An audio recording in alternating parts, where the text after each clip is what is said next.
ligando com o assunto que a gente começou, é isso que essa nova era tecnológica de todo mundo poder dar opinião, se expressar e se posicionar, causa essas ideias que não tem pé nem cabeça ganhando tração muito forte. Mas tem um lado bom, que é, acho que certos paradigmas que eram já impostos na sociedade estão começando a ser discutidos, entendeu? Por exemplo, o impacto dessas grandes instituições globais, a OMS, por exemplo. Eu acho que a gente, por estar nesse mundo onde está todo mundo se falando, esse poder que eles tinham, essa referência de ser eu sou a Organização Mundial da Saúde, eu controlo a saúde no mundo. Esse negócio esse espantalho foi aparecendo na minha visão. Porque com a internet, a tecnologia, a gente viu que nem a OMS no começo sabia lidar com a parada. Eles falaram que tinha que usar máscara, aí depois eles falaram que máscara não funcionava. Aí depois voltaram atrás e falaram que máscara funcionava. Entendeu? Aí falaram que tinha que fazer de um jeito, aí falaram que tinha que fazer do outro. Entendeu? Aí você falou, porra, os caras são os caras que eram pra ser a referência máxima de saúde no mundo, e eles aqui na internet estão passando de palhaços, pô. O problema é que assim, não, primeiro essa coisa da máscara especificamente, na gripe espanhola já se discutiu máscara. Então, o fato é que a gente normalmente não aprende muito coisa com a história. O próprio Hegel, aquele filósofo do final do 18, começo do 19, que criou a história da dialética lá, ele dizia, uma das coisas que a gente aprende com a história é que a gente não aprende nada com a história. Então, esse caso específico de máscara, quando você pega qualquer material de jornal da época, ou livros que foram escritos sobre a gripe espanhola há 102 anos, você tem lá essa discussão, lockdown, não lockdown, usa máscara, não usa máscara, fecha isso, abre aquilo. Entendi. Quer dizer, isso já rolava há 102 anos atrás. Existia comércio naquela época. Assim como nas outras eventos de peste se usava máscara. Você tinha máscaras na época que se usava. Então esse é um tema que já circula na história das pestes. Agora, sobre essa coisa do critério que você fala, Monark, é uma coisa interessante e bastante séria, que é o seguinte. Na verdade, a gente vai num processo de crítica dos paradigmas, que nem você falou, no caso da OMS é o paradigma institucional, né? A gente vai nessa crítica, só que a gente não vai ter nada para pôr no lugar. Certo? A gente não tem nada para pôr no lugar. Porque o que acontece é quando a gente começa a relativizar tudo, que é uma coisa que na filosofia começou a rolar uns 2.500 anos atrás, a Grécia, né? Foi que inventou esse negócio de relativizar as coisas. Foi mais ou menos quando começou toda essa história de filosofia? Mais ou menos, né? Mais uns 2.500 anos atrás, que começou a questionar, eles não usavam a expressão relativizar, mas essa coisa de dizer que a verdade depende do ponto de vista de cada um, a democracia era corrupta em Atenas, tinha gente que fazia conspiração, roubava no voto, tinha fraude, toda essa conversa que a gente tem hoje, há 2.500 anos atrás, já aparecia em Atenas, né? Mas o que significa é que, de fato, existe um problema, porque parece que tudo que a gente consegue construir historicamente, socialmente, são convenções. E aí, quando a gente começa a questionar as convenções, o questionamento não para. Não para, entende? Assim, a OMS cai por terra, eu entendo o que você fala, apesar de que a ciência continua dependendo de um certo grau de institucionalização. Senão a gente não consegue fazer coisa nenhuma. Mas é que a OMS é uma instituição global. Ou seja, ela é uma lógica de centralização de poder. Política. Super política. Super política. E eu acho que poderiam existir, sei lá, 20 OMS, tá ligado? 20 referências em saúde. E aí cada uma com o seu valor institucional. Eu tenho medo não, eu fico com o pé atrás, eu acho que é uma pegadinha política esses órgãos institucionais globais, entendeu? Tipo ONU, OMS, esse negócio que ninguém controla e o mundo inteiro controla. Tipo, eu não acho que essas são instituições democráticas, entendeu? Eu não acho que elas realmente estão pensando no mundo, pro melhor do mundo.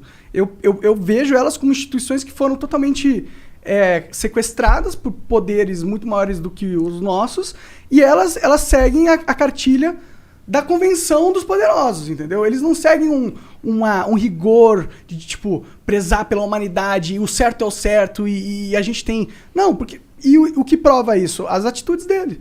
Tipo, se você tem esse rigor pela humanidade, você não é um órgão corrompido, você não fica, tipo...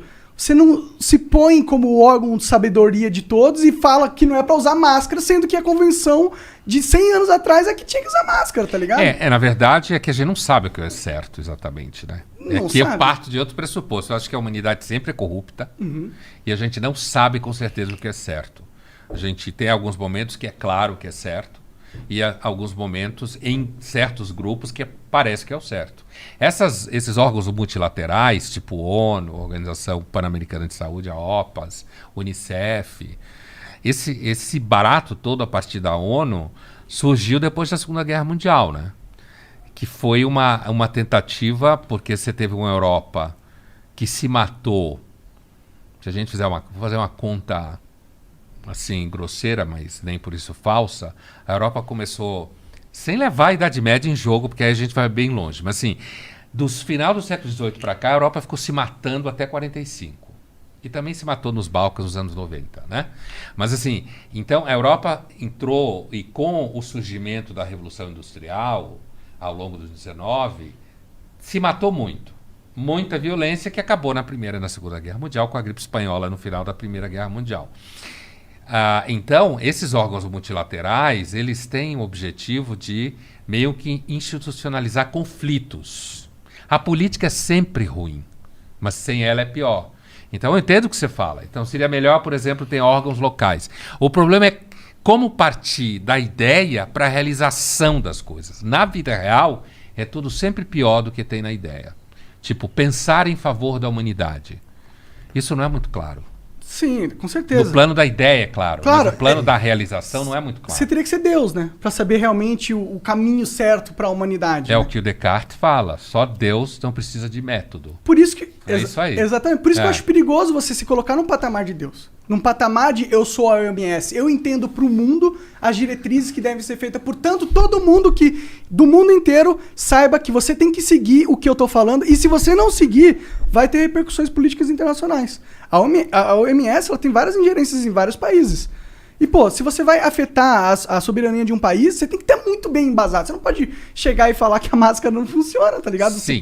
Acaba totalmente aquela imagem, aquela ilusão que a população tinha, pelo menos eu tinha, que eles eram caras supracompetentes, ultracompetentes. Porque uma cagada dessa não se comete, igual o Bolsonaro não comprar vacina. Então, bem-vindo ao grupo. Dos que sabem que nem os supercompetentes, tecnicamente, são tão supercompetentes. Né? Que tem uma dimensão meio circense. Né? Assim, você só tem que tomar cuidado porque esse raciocínio pode te levar facilmente ao niilismo. Sim. A não acreditar mais em porra nenhuma, sabe? Porque o nosso sistema de crença, eles são muito frágeis. São muito frágeis. E a humanidade sempre precisa de alguns mecanismos de reparo, de contenção. Por exemplo, a OMS, ela aceitou a Coronavac, sei lá, 2 semanas atrás. Na medida que ela aceita a Coronavac, significa que quem tomou a Coronavac pode ir para a Europa. Porque agora a Europa, os países do Mediterrâneo estão preocupados com o turismo de verão. Então, não tinham aceitado a Coronavac. Por quê? Porque, inclusive, tem lá todas as brigas ao redor de vacinas, né? Aquela história que a humanidade ia distribuir vacina para todo mundo ia se dar as mãos. Basta olhar na história. Período de pandemia é pior. As pessoas ficam mais cruéis. Egoístas. Pensa agora, a gente conversava há pouco, pensa agora no Dia dos Namorados. O restaurante fecha às 9, sábado. Então você tem um período curto para ir jantar. E o povo quer ir jantar no Dia dos Namorados, senão a namorada vai ficar brava. O que acontece? Os restaurantes põem o menu em 500 pau, 600 pau. Por quê? Porque tem a pandemia, tem menos serviço, tem menos acesso. Você vai ir, não importa o quê. Quando você espreme a humanidade, normalmente sai merda. E pior.